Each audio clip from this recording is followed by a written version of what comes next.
Hey, howdy folks, welcome back to the channel.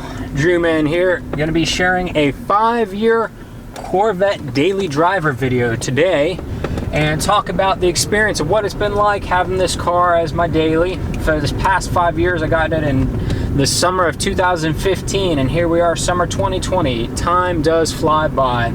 So in this video, I'm going to talk about, what it's been like, some lessons learned along the way, pros and cons of the vehicle, and if you ought to think about, if you're considering one of these, what are those factors that you ought to be considering or things to keep an eye out for when you're actually going out to check out these things, right? So first off, it can be a very lovely vehicle. You can find these things in really good condition, really low miles, and for maybe around 20 grand, so not a bad price. This particular model is a 2006. It's got the Z51 suspension model. It is automatic, which I don't love, but of course, it's got its conveniences when it comes time to driving to and from work or whatever you're doing, to not have to fiddle with the clutch. It just makes the ride a little bit easier, but it's not as fun. But sometimes we got to make compromises, and that particular choice was a compromise. This one is definitely getting up there in the miles. I would say that it's currently at 123,000 miles on this car, and they've been good miles and fun miles, and there's been a few mechanical issues along the way. I've had to change out the rack and pinion and the steering column and fuel pump sending unit and the fuel pump, and lots of little maintenance issues along the way. But all in all, if you take care of the car, it'll take care of you, and it can be a very fun vehicle to drive around in. Something that is actually a fairly recent discovery is this little button right down here. This button can switch and put you into traction off, competitive driving mode, which is pretty fun. That'll actually let it put a lot more power to the ground. It'll get your wheels spinning, kick up some dust. Maybe I'll do that a little later in the video. But got my active handling, everything turned back on for the time being as I drive around. Oh, this guy's turning right up ahead. Go for it. You're good, you're good. Have a little more time to talk.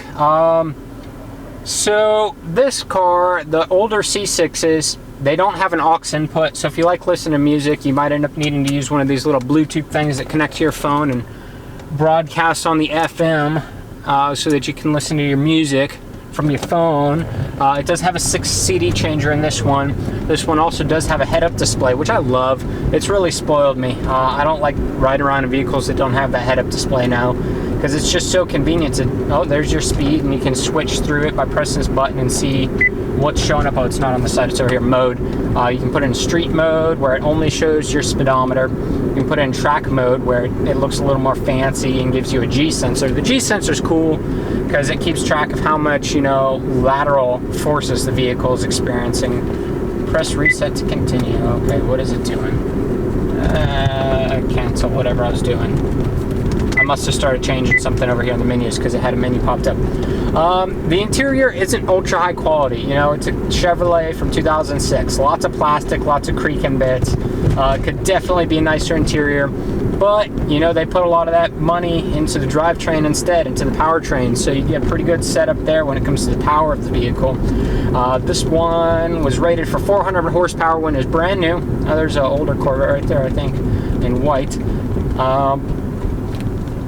Rated at 400. It's plenty enough to get you going fast if you want to go fast. It gets the job done. You can have a good time, and it'll get your heart pumping a little bit when you stomp on the gas.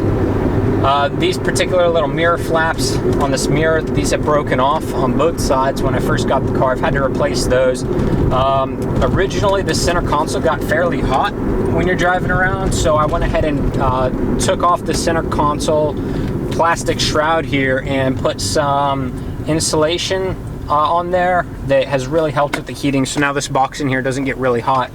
This box does have a nice lock on it, and so does the glove box up here, so you get a little bit of locking storage. I mean, it's like plastic, so if you want to get in there, you can definitely get in there. For this older one, the shift knobs, sometimes they can become an issue. They can start getting stuck and not wanting to shift. And I've also had the button, the little trigger here, break, and this is like $150 part if the shifting head breaks to get an OEM one, so that was a fun expense. The mirror, I've replaced the mirror because it started getting really foggy over time as it aged.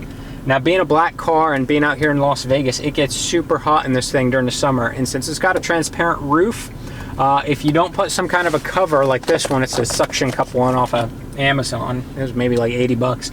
But that'll help keep the sun from penetrating through the roof. Otherwise, you're going to get cooked up. It's got all kinds of storage space back there. I'll probably cut to a scene of some storage space or overlay some video showing the trunk size. Back when I was in the Army, it worked real well as far as being able to carry all my gear around, which was nice. You know, I could carry quite a few duffel bags or rucksack or whatever I needed to back there. The engine itself is fairly easy to work on. You know, it's got a nice V8 in there. When it comes time to change the spark plugs, that's not really a fun experiment. Quite a bit of difficulty trying to access all 8 of them, especially getting those spark plug boots off. That can be a real pain. But a lot of the other general maintenance items, you know, like an oil change, yeah, you can do it. I don't like doing the oil changes myself because laziness, I guess. But a lot of other maintenance items I'll do, like I've changed out the water pump, I've changed out the, like I said in the beginning, the rack and pinion and the fuel pump, but I've also done the brakes, the rotors, steering arms, and the little knuckles on them, and even changed out the gas cap lid. It had a nice scratch on it. One thing I've noticed, the headlights on these cars, since they're plastic, especially being out here in the sun, they tend to kind of haze over really badly. I did buy some replacement lenses and swap them out. However, I don't know if it was just a cheap quality lens or if there was some kind of a protective film that I forgot to take off. However, a couple years into it, they started fogging up really bad, worse than originally. So that was a learning experience. I don't know if I'll do that again or if I'm just gonna have to be content to have kind of ugly looking lenses for a while. I would say as a daily driver, these vehicles can be really solid. You know, of course, you only have one extra seat, so you can only bring one other person with you if you are driving around with somebody. So that can be a downside. Right now, I'm a college kid, so that limits, you know, going out to get lunch or whatever with a group of people. I can't really carry a lot of people. Another thing is you do have a lot lower ground clearance than some other vehicles, so you got to kind of be aware of your general routes, where the low spots are, you know, whether that be speed bumps or pulling into a driveway. You might have to do some fancy maneuvering in order to not scratch things up. There's an air dam that dips down in the front, and that thing gets scuffed up all over the place. So that's something to be aware of. But so far, the paint is holding up pretty good. You know, this being in 2006, you figure it's getting up there in age, being 2020 now. You know, 14-year-old vehicle. I think it was actually manufactured in 2005. So 15-year-old vehicle. And the paint looks pretty darn good for the most part.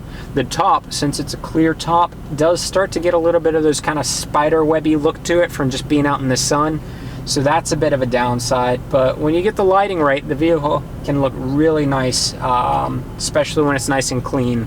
Now, talking more about the interior, I guess, for a brief while. You know, it's got nice leather seats. This one has the LT3 package, so it's adjustable in multi-directions. You know, the seat can move forward, back. It's got a little bladder in the seats that you can inflate a little bit for lumbar support, which is nice. It does have heated seats, which is good. For in the wintertime. It doesn't have cooling seats. I don't know if the later ones do. They probably do because they're fancy like that. Let me put this back into regular driving mode. I don't want to be in competitive driving mode for stop and go. Beep, beep, beep. Uh-oh. Might have just lost the GoPro. But anyways, all in all, the past 5 years driving this car has been a pretty good experience. No major issues at all. You know, it's done what I needed it to do. It's never left me stranded. I did have an issue where for a brief while it was giving me some issues starting, and that was just the fuel pump relay was starting to get bad in the housing that it lives in. The contact points can get kind of worn out. I did make a video showing how to fix that problem, or showing how I fix that problem. I'll link it in the description below. I'll also link the 2 other videos where I did my 3-year review and my initial review of the Corvette as a daily driver, C6. This particular road is bouncy. Hopefully that camera's not doing too much craziness. But yeah, all in all, good experience. You know, it's a learning experience, and if you're willing to do a lot of the maintenance yourself, you can save a lot of money, because there will be maintenance items. As these cars get up in mileage, the maintenance items do pile up. But, you know, it's a good looking car. It's got enough power to get a smile on your face, and when you need to get up and go, it'll get up and go. Right now I'm on the highway going 60, and if I floor it, it can get a little scary to drive. It'll get fishtaily if you're on the highway, and if you floor it, especially with the automatics, as it drops down and picks what gear it wants to be in, it can do some scary stuff. So you do have to kind of learn if you haven't driven, you know, powerful cars before. Not saying that this one's got a crazy amount of power, but it's got enough where you got to be careful how you're driving it, because it'll want to break loose on you if you're not careful. You know, just get on YouTube and type Corvette fails, and you'll see all kinds of videos of people wrecking these things. Dang, that camera is bouncing. Oof, hopefully that video is not giving you a headache, right? With all the bouncing, I might have to do a better camera mount job than that. But if you got any questions, comments, or concerns, feel free to post them in the comment section below, and I will get back to you. And until next time, folks, that's all for now. Have a good one.